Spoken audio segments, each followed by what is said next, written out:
जय हिंद साथियों, good morning. मैं आपका दोस्त अनुष्ट बिलास जैन स्वागत करता हूं आप सबका SLH अकेडमी पर। डेली करंट अफेयर्स की क्लास में आप सबका स्वागत है। देवियों और सज्जनों, मेरा आप सबसे विनम्र अनुरोध है कि आप सब वीडियो को अंत तक बिना स्किप किए हुए पूरा मन लगाकर देखें। और अगर आपको वीडियो पसंद आए तो प्लीज वीडियो को लाइक करें, कमेंट करें, शेयर करें और चैनल को सब्सक्राइब करना बिल्कुल भी ना भूलें। साथ ही बेल आइकॉन प्रेस कर लें जिससे हमारी लेटेस्ट नोटिफिकेशन आपको तुरंत मिलती जाए। और दोस्तों याद रखें, वीडियो आपको अंत तक बिना स्किप किए हुए पूरा मन लगाकर देखना है। अब आपका ज्यादा समय न लेते हुए क्लास स्टार्ट करते हैं आज की मोटिवेशनल लाइंस के साथ। और आज की मोटिवेशनल लाइंस है, बुलंदियों को पाने हम चले हैं, आसमां को झुकाने हम चले हैं। बुलंदियों को पाने हम चले हैं, आसमां को झुकाने हम चले हैं। है भरोसा मुझे खुद पर, यूं ही नहीं तूफानों से। है भरोसा मुझे खुद पर, यूं ही नहीं तूफानों से। बाजी लगाने हम चले हैं। तो दोस्तों, कुछ भी हो, कोई स्ट्रगल रहे आपकी लाइफ में, लेकिन अपनी कोशिश करना कभी नहीं छोड़ना, क्योंकि समस्या का एक अंत जरूर होता है लेकिन वह कोशिश से ही होता है। अब आपका ज्यादा समय ना लेते हुए देखते हैं आज का पहला प्रश्न। आज का पहला प्रश्न है, इलेक्ट्रॉनिक्स और सूचना प्रौद्योगिकी मंत्रालय द्वारा हाल ही में भारत का पहला quantum computer simulator QSim toolkit launch किया गया है। इसे विकसित करने में सीडेक और आईआईएससी बेंगलुरु के वैज्ञानिकों की मदद किस आईआईटी ने की? तो दोस्तों, आप इस प्रश्न को सोचकर इतना लंबा ना सोचें, परेशान ना हो। सबसे पहली चीज, प्रश्न सिर्फ आईआईटी का नेम पूछा है और आप अगर देखेंगे तो इसमें से आपको एक दो इन्फॉर्मेशन और मिल जाएंगी। पहली बात कि अगर आपसे पूछा जाए कि भारत का पहला स्वदेशी जो क्वांटम कंप्यूटर सिम्युलेटर है यह किसने लॉन्च किया है, तो यह क्या है, इलेक्ट्रॉनिक्स और सूचना प्रौद्योगिकी मंत्रालय द्वारा लॉन्च किया गया है। और इसके अलावा अगर पूछा जाए इसे विकसित किसने किया है, तो आपको आईआईटी का नाम बताना है। सीडेक और आईआईएससी बेंगलोर, दो तो आपको यहाँ पर नाम बताए गए हैं। तो आपके ऑप्शन है A IIT Roorkee, B IIT Madras, C IIT Delhi और डी आईआईटी कानपुर। तो दोस्तों याद रखें, इलेक्ट्रॉनिक्स और सूचना प्रौद्योगिकी मंत्रालय द्वारा हाल ही में भारत का पहला quantum computer simulator toolkit launch किया गया है। इसे विकसित करने में सीडेक और आईआईएससी बेंगलोर के वैज्ञानिकों की मदद आईआईटी रुड़की ने की है। दोस्तों, क्यूसिम भारत के में स्वदेशी रूप से विकसित अपनी तरह का पहला टूलकिट है। यह क्वांटम कंप्यूटर की मदद से प्रोग्रामिंग के व्यावहारिक पहलुओं को सीखने और समझने का एक महत्वपूर्ण उपकरण है। इस प्रकार यह भारत में क्वांटम कंप्यूटर अनुसंधान का एक नया युग लाएगा। आईआईटी रुड़की की स्थापना मूलतः 1847 में हुई थी। दोस्तों, नाउ बहुत अच्छे से सुनिए आप आईआईटी रुड़की का इतिहास। तो आईआईटी रुड़की की स्थापना मूलतः 1847 में हुई थी। सन 1949 में इसको विश्वविद्यालय का दर्जा दिया गया। सन 2001 में इसे भारतीय प्रौद्योगिकी संस्थान के रूप में परिवर्तित कर दिया गया। दोस्तों याद रखें, आईआईटी रुड़की कहाँ, तो उत्तराखंड राज्य में स्थित है। और अगर आपसे यह पूछा जाए कि यह कौन से नंबर का आईआईटी है जो भारत सरकार द्वारा स्थापित किया गया, तो यह 7वें नंबर का आईआईटी है जो भारत सरकार द्वारा स्थापित किया गया। अब देखते हैं दोस्तों आज का अगला प्रश्न। आज का अगला प्रश्न है, हाल ही में किस देश ने 2021 में स्टॉप टीबी पार्टनरशिप बोर्ड के अध्यक्ष के रूप में कार्यभार संभाला है? आपके ऑप्शन है A France, B Bharat, C America और डी जापान। दोस्तों याद रखें, हाल ही में भारत ने 2021 में स्टॉप टीबी पार्टनरशिप बोर्ड के अध्यक्ष के रूप में कार्यभार संभाला है। दोस्तों, भारत के केंद्रीय स्वास्थ्य और परिवार कल्याण मंत्री मनसुख मांडविया। दोस्तों, सबसे पहला क्वेश्चन तो आपको यहीं से याद होना चाहिए कि अगर आपसे पूछा जाता है केंद्रीय स्वास्थ्य और परिवार कल्याण मंत्री कौन है वर्तमान में, तो मनसुख मांडविया ने स्टॉप टीबी पार्टनरशिप बोर्ड के अध्यक्ष के रूप में कार्यभार संभाला। स्टॉप टीबी बोर्ड के निर्वर्तमान अध्यक्ष पूर्व केंद्रीय मंत्री और परिवार कल्याण मंत्री डॉक्टर हर्षवर्धन है। तो दोस्तों, आपको पता होगा कि मनसुख मांडविया के पहले भारत के परिवार कल्याण मंत्री और स्वास्थ्य मंत्री कौन थे, तो डॉक्टर हर्षवर्धन। और यह डॉक्टर हर्षवर्धन ही इसके स्टॉप टीबी बोर्ड के अध्यक्ष भी थे। लेकिन अब जैसे ही वो यहाँ से वो हटे हैं, उनके अध्यक्ष पद को किन्होंने ग्रहण किया है, अब मनसुख मांडविया ने। स्टॉप टीबी पार्टनरशिप बोर्ड को क्षय रोग मतलब ट्यूबरक्लोसिस के खिलाफ लड़ने के लिए दुनिया में एक अद्वितीय अंतरराष्ट्रीय निकाय के रूप में मान्यता प्राप्त है। भारत 2025 तक देश में क्षय रोग को समाप्ति करने के लिए प्रतिबद्ध है। स्टॉप टीबी पार्टनरशिप एक संयुक्त राष्ट्र द्वारा आयोजित साझेदारी कार्यक्रम है जिसका उद्देश्य सामूहिक रूप से ट्यूबरक्लोसिस के खिलाफ लड़ना है। दोस्तों याद रखें, इसमें दो चीजें आपको अलग से बताऊं तो इसमें अगर यह पूछा जाए कि ट्यूबरक्लोसिस को खत्म करने का भारत का लक्ष्य क्या है तो 2025 तक का, लेकिन अगर आपसे पूछा जाए संयुक्त राष्ट्र का लक्ष्य क्या है तो 2030 तक का, 5 साल का फर्क है। देखते हैं आज का अगला प्रश्न। आज का अगला प्रश्न है, डीजीसीए ने किस जेट से 2.5 साल बाद प्रतिबंध हटाया है? आपके ऑप्शन है ए बोइंग 727, बी बोइंग 736, सी बोइंग 737, डी बोइंग 237। तो दोस्तों याद रखें, डीजीसीए ने हाल ही में बोइंग 737 जेट से 2.5 साल बाद प्रतिबंध हटाया है। नागर विमानन महानिदेशालय डीजीसीए ने बोइंग 737 मैक्स जेट विमान से प्रतिबंध हटाने का ऐलान किया। 10 मार्च 2019 को इथियोपियन एयरलाइंस के 737 मैक्स विमान के हादसे का शिकार होने के बाद डीजीसीए ने 19 मार्च 2019 को सभी बोइंग 737 मैक्स विमानों के उपयोग पर रोक लगा दी थी। यह हादसा कब हुआ दोस्तों? तो 10 मार्च 2019 को हादसा हुआ था, जिसके एवज में 19 मार्च 2019 को रोक लगाई गई थी। एक्चुअली 10 मार्च के पहले एक हादसा और हो चुका था बोइंग 737 विमान के तहत ही, और यह हादसा कहाँ हुआ था? अगर दूसरा वाला देखें 10 मार्च 2019 वाला, तो यह अदीस अबाबा के पास हुआ था, जिसमें 4 भारतीयों समेत कुल 157 लोगों की मौत हुई थी। तो याद रखें दोस्तों, इसमें मौत 157 की हुई थी और उसके बाद ही इस पर रोक लगाई गई थी। देखते हैं आज का अगला प्रश्न। आज का अगला प्रश्न है, रक्षा मंत्री राजनाथ सिंह ने भारत के किस शहर में नीरज चोपड़ा, जो कि ओलंपिक स्वर्ण पदक विजेता हैं, आपको पता भी होगा, के नाम पर बन रहे स्टेडियम का उद्घाटन किया है? आपके ऑप्शन है ए दिल्ली, बी प्रयागराज, सी हरिगढ़ और डी पुणे। तो दोस्तों आपको बता दें कि रक्षा मंत्री राजनाथ सिंह ने हाल ही में महाराष्ट्र के पुणे शहर में नीरज चोपड़ा के नाम पर बने स्टेडियम का उद्घाटन किया है। अब अगर आपसे 22 वर्ष का क्वेश्चन पूछ लिया जाए कि नीरज चोपड़ा के नाम से बने स्टेडियम का उद्घाटन किसने किया है, तो आपको यह भी पता होना चाहिए, रक्षा मंत्री राजनाथ सिंह, याद रखना होगा। रक्षा मंत्री राजनाथ सिंह ने पुणे में नीरज चोपड़ा के नाम पर बने स्टेडियम का उद्घाटन किया। आर्मी स्पोर्ट्स इंस्टीट्यूट के परिसर में स्टेडियम का नाम Neeraj Chopra army sports institute Pune छावनी रखा गया है। क्या रखा है दोस्तों? Neeraj Chopra army sports institute Pune छावनी रखा गया है। नजर डालें दोस्तों अगर पुणे की तरफ, तो पुणे ऐसा नहीं है कि अकेले शहर है तो उससे जुड़ा कुछ नहीं मिल सकता, अगर हम देखते हैं तो बहुत कुछ मिल सकता है। तो यह महाराष्ट्र का पुणे शहर भारत का 6वां सबसे बड़ा महानगर है। दोस्तों याद रखें, महाराष्ट्र का मुंबई शहर, जो महाराष्ट्र की राजधानी है, भारत का सबसे बड़ा महानगर है। अगर देखा जाए पुणे का, तो यह महाराष्ट्र का दूसरा सबसे बड़ा और भारत का 6वां सबसे बड़ा महानगर, याद रखना है। पुणे के उपनाम है बहुत सारे। तो सबसे पहले तो यहाँ पर क्या है, बहुत सारे कॉलेजेस ओपन किए गए हैं, इंस्टीट्यूट्स ज़्यादा हैं स्टडी स्टूडेंट्स के लिए, तो इसको एक उपनाम दिया गया, पहला ऑक्सफोर्ड ऑफ द ईस्ट, मतलब पूर्व का ऑक्सफोर्ड इसका नाम बना। दूसरा इसका दक्कन क्वीन है। तीसरा क्रिएटिव सिटी है और इसका डेट्रॉइट ऑफ महाराष्ट्र है। दोस्तों यहाँ से एक फैक्ट आता है, अगर आपसे पूछा जाए विश्व में डेट्रॉइट क्यों फेमस है, तो याद रखें ऑटोमोबाइल उद्योग के लिए। कहाँ स्थित है? तो यूएसए में। भारत का डेट्रॉइट किसे कहा जाता है? तो मध्य प्रदेश के धार जिले में स्थित पीथमपुर को भारत का डेट्रॉइट कहा जाता है। और महाराष्ट्र का डेट्रॉइट किसे? डेट्रॉइट ऑफ महाराष्ट्र किसे? पुणे को कहा जाता है, याद रखें। देखते हैं आज का अगला प्रश्न। आज का अगला प्रश्न है, शेयर्ड डेस्टिनी 2021 रक्षा अभ्यास किस देश में आयोजित किया जाएगा? आपके ऑप्शन है ए चीन, B South Korea, C Japan और डी रूस। तो दोस्तों याद रखें, शेयर्ड डेस्टिनी 2021 रक्षा अभ्यास चीन में आयोजित किया जाएगा।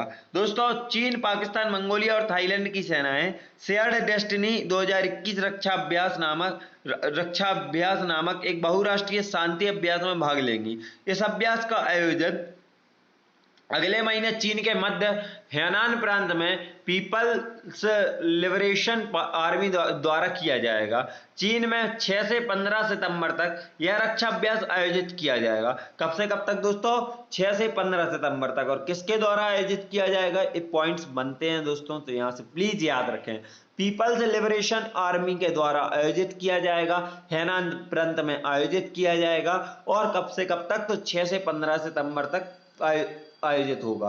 और इसमें आने वाले कौन कौन हैं? तो चीन, पाकिस्तान, दोनों हमारे बड़े वाले दुश्मन, मंगोलिया और थाईलैंड, दोस्तों अब नजर डालें चीन की तरफ। वैसे भी कुछ ही दिन पहले आपको बताया था, 2-3 दिन पहले, तो चीन की सिर्फ हम राजधानी, मुद्रा, राष्ट्रपति, प्रधानमंत्री देखेंगे। बता दूं कि राष्ट्रपति यहाँ के वर्तमान में शी जिनपिंग तथा प्रधानमंत्री ली काचियांग, राजधानी बीजिंग और मुद्रा रेनमिनवी युआन है। देखते हैं आज का अगला प्रश्न। आज का अगला प्रश्न है, भारतीय कुश्ती महासंघ और किसने कुश्ती समुदाय के समर्थन के लिए हाल ही में quest for gold eight Paris Olympic 2024 कार्यक्रम की शुरुआत की है? आपके ऑप्शन है ए रिलायंस, बी पेटीएम, सी टेक्नो और डी टाटा मोटर्स। तो दोस्तों याद रखें, भारतीय कुश्ती महासंघ और टाटा मोटर्स समुदाय के समर्थन के टाटा मोटर्स ने कुश्ती समुदाय के समर्थन के लिए हाल ही में quest for gold eight Paris Olympic 2024 कार्यक्रम की शुरुआत की है। दोस्तों पेरिस 2024 ओलंपिक में स्वर्ण पदक जीतने पर जोर, यह क्या है इनका सबसे स्लोगन कह सकते हैं या थीम कह सकते हैं। इंग्लिश में इसको क्या बोलेंगे? Quest for gold eight Paris Olympic 2021, और आपका हिंदी क्या है? पेरिस 2024 ओलंपिक में स्वर्ण पदक पर पाने पर जोर। पहल एक समग्र विकास कार्यक्रम है जिसका एकमात्र उद्देश्य अगले ओलंपिक में कुश्ती खेलों में प्रतिष्ठित स्वर्ण पदक जीतना है। इस पहल के तहत WUFI टाटा मोटर्स की मदद से सही बुनियादी ढांचे, मंच, अवसरों और सुरक्षा तक पहुंच प्रदान करके सभी आयु समूहों में पुरुष एवं महिला पहलवानों दोनों के विकास, प्रगति और उन्नति पर ध्यान दिया जाएगा। नजर डालेंगे दोस्तों टाटा मोटर्स की तरफ, तो टाटा मोटर्स की स्थापना 1945 में हुई थी। इसके वर्तमान में CEO कौन है? तो गुंटर बुचेक हैं। कहाँ हुई थी स्थापना दोस्तों? मुंबई में। और इसके संस्थापक कौन थे? तो जहांगीर रतनजी टाटा, दादाभाई टाटा। कौन? जहांगीर रतनजी दादाभाई टाटा, जिनको हम JRD टाटा भी कहते हैं, याद रखें। देखते हैं आज का अगला प्रश्न। आज का अगला प्रश्न है, 16 इंटरनेशनल फिल्म फेस्टिवल 16 IFF 2021 में बेस्ट फीचर फिक्शन फिल्म कौन सी है? आपके ऑप्शन है A the girl with the god, B shopman, C gangster और डी लायंस ऑफ एक्साइल। तो दोस्तों याद रखें, 16 इंटरनेशनल फिल्म फेस्टिवल 16 IFF 2021 में best feature fiction film the girl with the god है। दोस्तों भारत से रोहित जेल द्वारा निर्देशित the girl with the god Hindi में Jaipur international film festival trust द्वारा सालाना आयोजित होने वाली 16 इंटरनेशनल फिल्म फेस्टिवल 16 IFF 2021 और Aryan international children's film festival of Jaipur ICFF 2021 में के लिए अवॉर्डेड फिल्मों की घोषणा कर दी गई है। भारत से आशीष रेगो द्वारा निर्देशित आई बोट टू थी ओ मदर हिंदी में सॉन्ग को 16 IFF 2021 में बेस्ट सॉन्ग का अवार्ड मिला है। किसको मिला है दोस्तों बेस्ट सॉन्ग का अवार्ड इसमें? तो बोट टू थी ओ मदर, आई बोट टू थी ओ मदर को बेस्ट सॉन्ग का। अगर इसमें आपसे पूछा जाए कि बेस्ट शॉर्ट फिक्शन फिल्म का अवार्ड किसको दिया गया है, तो बेस्ट शॉर्ट फिक्शन फिल्म का अवार्ड तो आपका बताया है एक्से मैटर, जो कि इटालियन में है। और आपसे अगर पूछा जाए बेस्ट फीचर फिक्शन फिल्म का कौन सी रही है, तो the girl with the God. यह 3 प्रश्न अलग अलग भी बन सकते थे दोस्तों, लेकिन एक में ही बता दिए। प्लीज याद रखें बेस्ट सॉन्ग कौन सा है, फिर से रिपीट कर दे रहा हूं, तो आई बोट टू थी ओ मदर। अगर आपसे बेस्ट शॉर्ट फिक्शन फिल्म पूछी जाती है तो एक्से मैटर, जो कि इटालियन में है। और बाकी अगर आपसे पूछा जाए कि बेस्ट फीचर फिक्शन फिल्म कौन सी है, तो the girl with the God याद रखना है आपको। देखते हैं आज का अगला प्रश्न। आज का अगला प्रश्न है, निम्न में से कौन सा वरिष्ठ नागरिकों के लिए राष्ट्रीय हेल्पलाइन टोल फ्री नंबर जारी किया गया है? आपके ऑप्शन है ए 14567, बी 14557, सी 13567 और डी 24567। तो दोस्तों याद रखें कि हाल ही में सरकार द्वारा 14567 मतलब 14567 को वरिष्ठ नागरिकों के लिए राष्ट्रीय हेल्पलाइन टोल फ्री नंबर बनाकर जारी किया गया है। दोस्तों सामाजिक न्याय एवं अधिकारिता मंत्रालय, भारत सरकार और राजस्थान सरकार की पहल पर संचालित हेल्पलाइन टोल फ्री नंबर 14567 के राजस्थान प्रोजेक्ट हेड राजीव दुबे ने यह पोस्टर भेंट किया, दोस्तों बेसहारा बुजुर्ग नागरिकों की स्वास्थ्य सेवाएं उपलब्ध कराने और बीमारी से बचाने के लिए प्रोजेक्ट एल्डर लाइन के तहत टोल फ्री नंबर 14567 की व्यवस्था की गई है। दोस्तों यह बुजुर्गों के लिए है, इसीलिए आप समझ सकते हैं Elder line toll free helpline toll free number इसका नाम है। देखते हैं आज का अगला प्रश्न है, किस राज्य की सरकार ने भारतीय कुश्ती को 2032 ओलंपिक तक गोद लिया है? आपके ऑप्शन है ए मुंबई सरकार, बी दिल्ली सरकार, सी उत्तर प्रदेश सरकार और डी केरल सरकार। दोस्तों मेरी गारंटी है आज अगर यहां के बाद से जो एंड तक सेशन देखता है इस क्वेश्चन की डिटेल्स के साथ, तो वो इस स्टेट को जीवन में कभी भूलने वाला नहीं है और यहां से नंबर तो उसका जाएगा नहीं। आपको बता दूं कि उत्तर प्रदेश की राज्य सरकार ने भारतीय कुश्ती को 2032 ओलंपिक तक गोद ले लिया है। दोस्तों आपने देखा भी भारतीय कुश्ती का टाटा मोटर्स के साथ भी करार हुआ है, उसके बाद उत्तर प्रदेश राज्य सरकार के साथ भी हुआ है, उनके साथ वहां 2024 तक का लक्ष्य रखा गया है, यहाँ 2032 तक का प्लान है। भारतीय कुश्ती महासंघ के अध्यक्ष ब्रजभूषण शरण सिंह ने कहा कि कुश्ती खेल को गोद लेने वाली उत्तर प्रदेश सरकार द्वारा पहलवानों के समर्थन और बुनियादी ढांचों के लिए 2032 ओलंपिक तक 170 करोड़ रुपए के निवेश किए जाने की उम्मीद है। इसका भी इन्होंने हिसाब बताया, जैसे तो पहले 4 सालों में 10 करोड़ रुपए के हिसाब से तो 40 करोड़ होंगे, आने वाले दोस्तों यहाँ पर 3 साल बचे हुए हैं, जैसे तो 3 सालों के 30 करोड़ होंगे, फिर आने वाले जो आपके 4 साल होंगे वहां पर 15 करोड़ 1 साल का दिया जाएगा, तो 60 करोड़ वो होंगे, और आखिरी 4 साल होंगे जो वहां पर 20 करोड़ 1 साल का दिया जाएगा और 80,000 वो होंगे। ऐसे 170 करोड़ रुपए निवेश किए जाने की उम्मीद की गई है।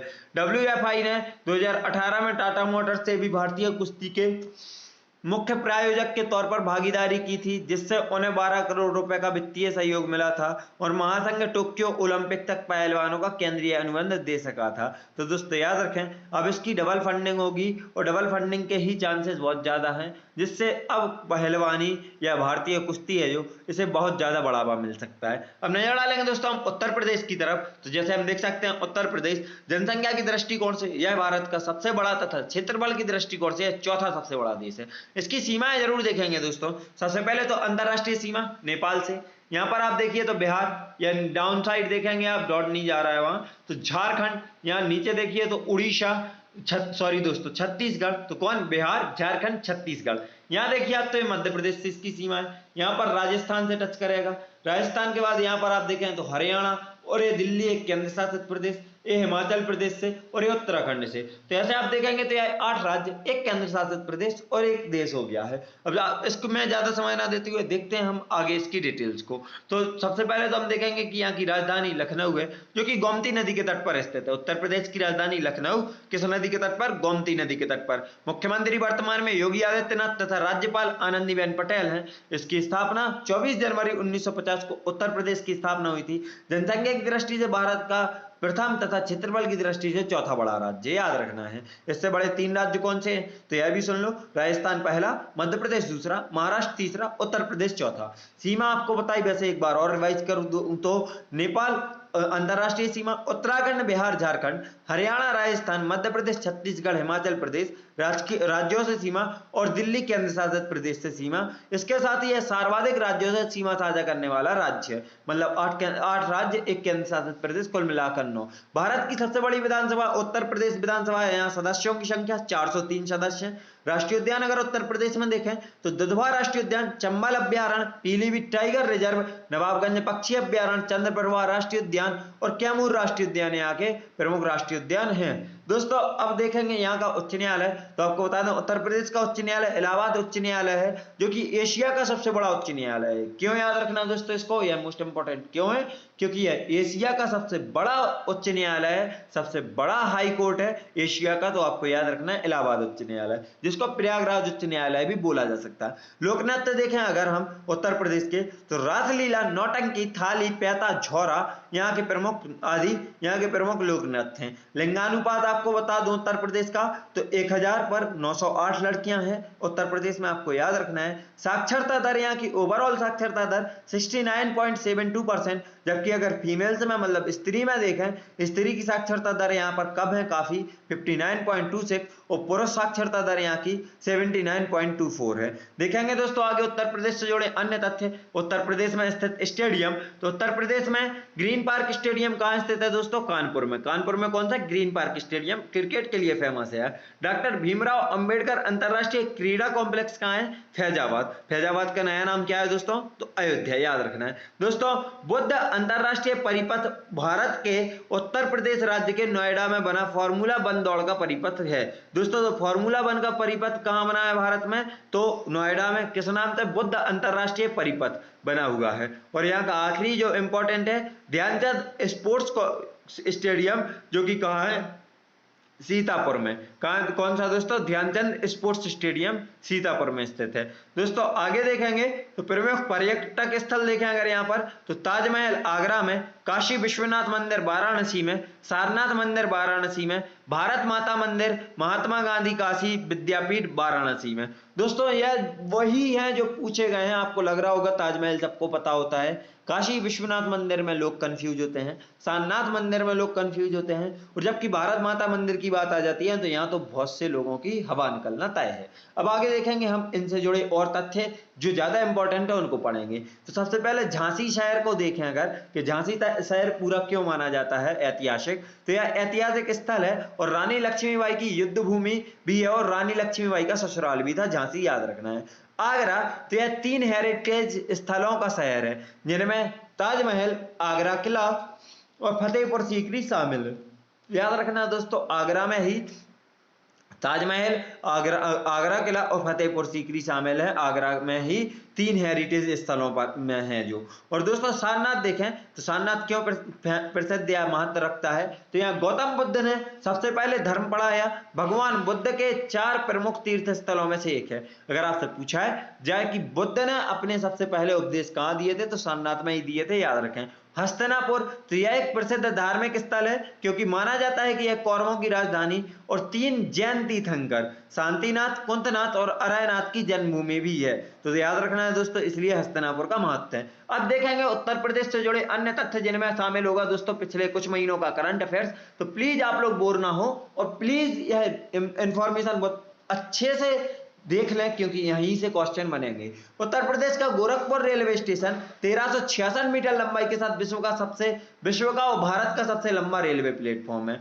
2 एक्सप्रेस वे पर हवाई पट्टी वाला देश का पहला राज्य उत्तर प्रदेश बन गया है। तो दोस्तों देश का पहला राज्य जहां पर 2 एक्सप्रेस वे पर हवाई पट्टी हो, वह कौन सा राज्य बना? उत्तर प्रदेश। लखनऊ मेट्रो रेलवे अपने डिब्बों को अल्ट्रावायलेट किरणों से सैनिटाइज करने वाली देश की पहली मेट्रो बन गई है। तो दोस्तों यह याद रखना है कि अगर पूछा जाए कि कोरोना काल में अल्ट्रावायलेट किरणों से सबसे पहले किस मेट्रो ने अपने आप को सैनिटाइज किया था, तो आपको पता होना चाहिए लखनऊ मेट्रो। नहीं तो आप दिल्ली मेट्रो लगाओ कि वही सबसे इनोवेशन की साथ चलती है और विकसित है। कानपुर उत्तर प्रदेश में देश का पहला लेदर पार्क बनेगा। भारत का पहला लेदर पार्क कहां? कानपुर उत्तर प्रदेश में। लखनऊ के KGMU में देश का सबसे बड़ा प्लाज्मा बैंक खोला जाएगा। तो भाई यह खोला गया है लखनऊ के KGMU में देश का सबसे बड़ा प्लाज्मा बैंक। लखनऊ मेट्रो रोशपा पुरस्कार प्राप्त करने वाली भारत की पहली मेट्रो। भारत की पहली मेट्रो जिसे रोशपा पुरस्कार दिया गया तो वह लखनऊ मेट्रो। अमेठी में विश्व का 5वां और देश का पहला विमानन विश्वविद्यालय शुरू हो रहा है। विश्व का कौन सा है दोस्तों? 5वां है, मात्र 5वां। और देश का पहला विमानन विद्यालय कहां? तो उत्तर प्रदेश के अमेठी में। शहीद अशफाक उल्लाह खान चिड़ियाघर उत्तर प्रदेश के गोरखपुर में है। दोस्तों याद रखें शहीद अशफाक उल्लाह खान चिड़ियाघर कहां है? तो गोरखपुर में है। उत्तर प्रदेश के मुख्यमंत्री योगी आदित्यनाथ ने लखनऊ नई दिल्ली तेजस एक्सप्रेस को हरी झंडी दिखाकर रवाना किया। यह देश की पहली कॉर्पोरेट ट्रेन है। तो दोस्तों देश की पहली कॉर्पोरेट ट्रेन कौन सी है? तेजस एक्सप्रेस। कहां से कहां तक? तो लखनऊ से नई दिल्ली तक चली और इसका उद्घाटन किसने किया था? तो योगी आदित्यनाथ ने, याद रखना है। उत्तर प्रदेश के मथुरा जिले में प्लास्टिक कचरे से डीजल बनाने का भारत का पहला संयंत्र लॉन्च किया गया है। तो दोस्तों याद रखें उत्तर प्रदेश में ही मतलब भारत का पहला ऐसा संयंत्र जो प्लास्टिक कचरे से डीजल बनाएगा, कहां? उत्तर प्रदेश के मथुरे में लॉन्च किया गया है, मथुरा में लॉन्च किया गया है। थोड़े से पॉइंट और बचे हैं दोस्तों, तो वे भी देखेंगे उत्तर प्रदेश से जुड़े हुए, और वह है भारत की पहली ट्रांसजेंडर यूनिवर्सिटी की स्थापना उत्तर प्रदेश के कुशीनगर जिले के फजील नगर खंड में की जाएगी, और की गई है दोस्तों यार। तो कब, किसकी, कौन सी, भारत की पहली ट्रांसजेंडर यूनिवर्सिटी की स्थापना कहाँ, उत्तर प्रदेश जिले के उत्तर प्रदेश के कुशीनगर जिले के फजील नगर खंड में। उत्तर प्रदेश देश का पहला राज्य बन गया है जहां पर नागरिकता संशोधन कानून की प्रक्रिया सबसे पहले शुरू की गई है। तो दोस्तों नागरिकता संशोधन कानून की प्रक्रिया सबसे पहले शुरू कहां की गई, उत्तर प्रदेश में। अब गंगा नदी आपको पता है कि पूरे भारत में भारत की सबसे लंबी नदी है, इसकी कुल लंबाई 2525 है। लेकिन अगर यह पूछा जाए कि यह किस राज्य में सर्वाधिक बहती है भारत के, तो यह उत्तर प्रदेश में सबसे ज्यादा बहती है। अब तंत्र यहाँ पर है, उत्तर प्रदेश भारत में गेहूं, गन्ना, ज्वार, मक्की और आलू का अग्रणी उत्पादक राज्य। तो 5 चीजों का अग्रणी उत्पादक राज्य मतलब 5 चीजों का सबसे ज्यादा उत्पादन कहां होता है, उत्तर प्रदेश में होता है। गेहूं, गन्ना, ज्वार, मक्की और आलू का। वाराणसी को भारत का सांस्कृतिक राजधानी कहा जाता है। तो याद रखें, भारत की सांस्कृतिक राजधानी किसे, वाराणसी, काशी को कहा जाता है। और आखिरी पॉइंट है, उत्तर प्रदेश भारत का प्रथम राज्य जहां कोई महिला मुख्यमंत्री नियुक्त हुई थी। सुचेता कृपलानी इस प्रदेश की नहीं अपितु भारत की किसी राज्य में मुख्यमंत्री बनने वाली प्रथम महिला थी। याद रखें दोस्तों, भारत में अगर पूछा जाए कि किसी भी राज्य की प्रथम मुख्यमंत्री कौन थी, प्रथम महिला मुख्यमंत्री कौन थी, तो सुचेता कृपलानी है, जो कि कहां, उत्तर प्रदेश की बनी थी। देखते हैं आज का आखिरी प्रश्न, उसके बाद वो होंगे वन लाइनर दोस्तों। तो टोक्यो पैरालंपिक्स में भारत के लिए पहला पदक किसने जीता है? आपके ऑप्शन है, ए मनिका बत्रा, बी मोहम्मद दास, सी मानव ठक्कर और डी भावनाबेन पटेल। तो दोस्तों याद रखें, टोक्यो पैरालंपिक्स में भारत के लिए पहला पदक भावनाबेन पटेल ने जीता, टेबल टेनिस में जीता है। दोस्तों भावनाबेन पटेल ने टोक्यो खेलों में महिला एकल क्लास 4 वर्ग में रजत पदक जीता है। खेल कौन सा दोस्तों, टेबल टेनिस। वह पहली भारतीय महिला टेबल टेनिस खिलाड़ी है जिन्होंने पैरालंपिक में इस इवेंट के में कोई पदक जीता है। इसके साथ ही भावना दीपा मलिक के बाद दूसरी महिला एथलीट हैं जिन्होंने पैरालंपिक में पदक जीता है। तो पैरालंपिक में पहला पदक किसने जीता था, पहली महिला कौन थी पैरालंपिक में पदक जीतने वाली, तो दीपा मलिक। और दूसरी कौन बनी है, तो भावनाबेन पटेल। पैरा एथलीट, भारत को एक्चुअली 2 पदक मिल गए हैं और दोनों सिल्वर मिले हैं, यह अच्छी बात है। पहला तो किसने दिलाया है, भावनाबेन पटेल ने, और दूसरा किसने दिलाया है, तो पैरा एथलीट निषाद कुमार ने पुरुषों के हाई जंप के मुकाबले में रजत पदक जीतकर भारत को टोक्यो पैरालंपिक में दूसरा पदक दिलाया है। दोस्तों अब कुछ ही दिनों पहले टोक्यो ओलंपिक हुए हैं, और अगर आपसे नॉर्मली पूछ लिया जाए कि वहां भारत को पहला पदक किसने दिलाया था, तो याद रखना दोस्तों, मीराबाई चानू। उससे रिलेटेड एक वीडियो हमारे पास अपलोडेड है चैनल पर, आप लोग देख सकते हैं। टोक्यो ओलंपिक का कंक्लूजन था जो वो डाला हुआ है। अब देखेंगे दोस्तों, हम आपका ज्यादा समय नहीं लेंगे और देखेंगे आज के वन लाइनर फैक्ट्स। तो आज के जो वन लाइनर फैक्ट्स हैं, अमित रोहिदास को उड़ीसा सरकार द्वारा बीजू पटनायक खेल पुरस्कार दिया गया। क्वेश्चन पूछा जाएगा कि उड़ीसा सरकार द्वारा 2021 के लिए बीजू पटनायक खेल पुरस्कार किसको दिया गया, तो अमित रोहिदास को। अब अगर आपसे यह पूछ लिया जाए कि जिनको यह पुरस्कार दिया गया है किस खेल से संबंधित है, तो याद रखें अमित रोहिदास हॉकी से संबंधित हैं। तमिलनाडु के राज्यपाल बनवारीलाल पुरोहित को पंजाब राज्य का अतिरिक्त प्रभार दिया गया है। मतलब अगर अब आपसे पूछा जाए कि पंजाब राज्य के वर्तमान में राज्यपाल कौन है, तो भले ही अतिरिक्त प्रभार में हो, लेकिन कौन होंगे, बनवारीलाल पुरोहित, आपको याद रखना है। दिल्ली राज्य सरकार ने देश के मेंटर अभियान के लिए सोनू सूद को ब्रांड एम्बेसडर नियुक्त किया गया है। तो दोस्तों याद रखें कि अगर आपसे पूछा जाए देश का मेंटर अभियान जो कि दिल्ली राज्य सरकार द्वारा चलाया जा रहा है, इसके लिए वो ब्रांड एम्बेसडर किसे नियुक्त किया गया है, तो याद रखें सोनू सूद को ब्रांड एम्बेसडर नियुक्त किया गया है। राष्ट्रपति रामनाथ कोविंद ने गोरखपुर में महायोगी गोरखनाथ विश्वविद्यालय की आधारशिला रखी। दोस्तों 2 क्वेश्चन बनते, या तो यह बनेगा कि गोरखपुर में महायोगी गोरखनाथ विश्वविद्यालय की आधारशिला किसने रखी, तो राष्ट्रपति रामनाथ कोविंद ने। अगर यह नहीं बनता तो यह बनता है कि महायोगी गोरखनाथ विश्वविद्यालय की आधारशिला कहां रखी गई, तो गोरखपुर में, याद रखना है।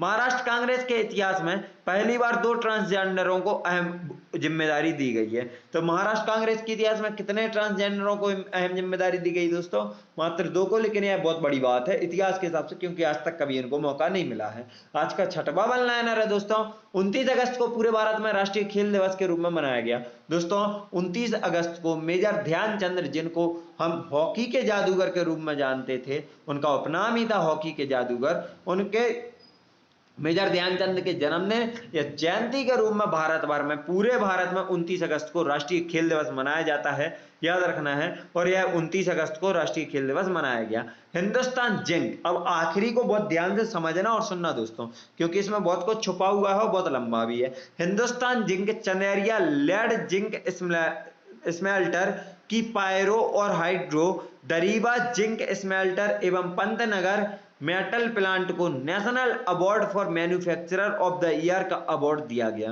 दोस्तों, national award for manufacturer of the year का अवार्ड 4 कंपनियों को दिया गया। चारों के नाम क्या है? पहला हिंदुस्तान जिंक, दूसरा चंदेरिया लेड जिंक स्मेल्टर की पायरो और हाइड्रो, तीसरा दरीबा जिंक स्मेल्टर और चौथा पंतनगर मेटल प्लांट यह है। तो दोस्तों, अगर कुछ भेजना तो पंतनगर मेटल प्लांट वालों के हाथ से भी भेजा जा सकता है। देखते हैं दोस्तों, अब वीडियो हमारी यहीं समाप्त होती है। वीडियो को अंत तक देखने के लिए आप सभी का धन्यवाद। वीडियो को आप सभी को अगर वीडियो पसंद आई है तो प्लीज वीडियो को लाइक करें, कमेंट करें, शेयर करें और चैनल को सब्सक्राइब करना बिल्कुल भी ना भूलें। साथ ही बेल आइकॉन प्रेस कर लें जिससे हमारी लेटेस्ट नोटिफिकेशन आपको तुरंत मिलती जाए। दोस्तों, अगर आप हम सबसे social media like Facebook, Instagram, Telegram पर जुड़ना चाहते हैं तो आप हमें डिस्क्रिप्शन बॉक्स से लिंक के द्वारा फॉलो कर सकते हैं। अगर आपको इस क्लास की पीडीएफ चाहिए तो आप हमारे टेलीग्राम चैनल SLH अकेडमी को ज्वाइन कर सकते हैं। वीडियो को अंत तक देखने के लिए एक बार फिर से धन्यवाद। जय हिंद, जय भारत, आपका दिन मंगलमय हो।